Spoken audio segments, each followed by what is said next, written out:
رمضان کے اندر اگر آپ کا غسل فرض ہو جائے یا ہم بستری اگر آپ کر رہے ہیں، شوہر یا شادی شدہ ہیں، ہم بستری کر رہا ہے شوہر، تو آپ ہم بستری بھی کر سکتے ہیں۔ یہ نہیں ہے کہ رمضان شریف میں ہم بستری کرنا ناجائز یا حرام ہو جاتا ہے، ایسا نہیں ہے۔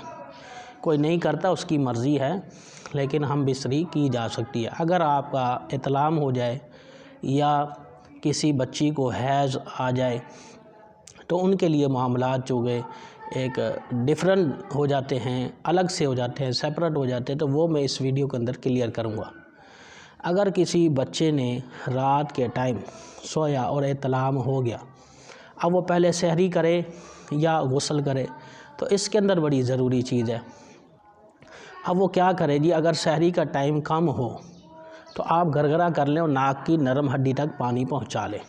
یہ 2 فرض ادا کر کے سحری کر لیں اور اس کے بعد آپ جو ہے نہا لیں اور اس کے بعد نماز فجر ادا کریں۔ پھر اس کے بعد قرآن پاک کی تلاوت کریں یا اوراد و وظائف کریں۔ اگر قرآن پاک پڑھنا نہیں جانتے تو قرآن کم از کم سن لیں۔ مکمل قرآن پاک ایک ختم قرآن پاک رمضان شریف میں ہونا چاہیے، وہ چاہے سننے کے ذریعے ہو یا پڑھنے کے ذریعے ہو یا کسی بھی طرح سے، بہرحال آڈیو یا ویڈیو ڈاؤن لوڈ کریں اور قرآن پاک کی مکمل تلاوت سنیں۔ ایک رمضان میں ایک قرآن پاک تمام دوستوں کا ختم ہونا چاہیے۔ یہ بات عرض کرنی تھی۔ اگر آپ نے روزہ رکھ لیا، روزہ رکھنے کے بعد پھر اگر کوئی بچہ یا بچی وہ سو گئی اور اس کو احتلام ہوا، تو یقیناً بات ہے احتلام ہوا، وہ ناپاک ہو گئے، تو اب وہ کیا کرے؟ تو مردوں کے لیے میں یہ عرض کر رہا ہوں، اگر روزہ رکھنے کے بعد احتلام ہو گیا، غسل فرض ہو گیا، تو وہ کیا کرے؟ وہ کلی کر لے، گرگرا مت کرے، ورنہ روزہ ٹوٹنے کا امکان رہے گا۔ ناک کی نرم ہڈی تک پانی بھی نہ پہنچائے، صرف ہلکا ہلکا گیلا کر لے، اوپر نہ چڑھائے۔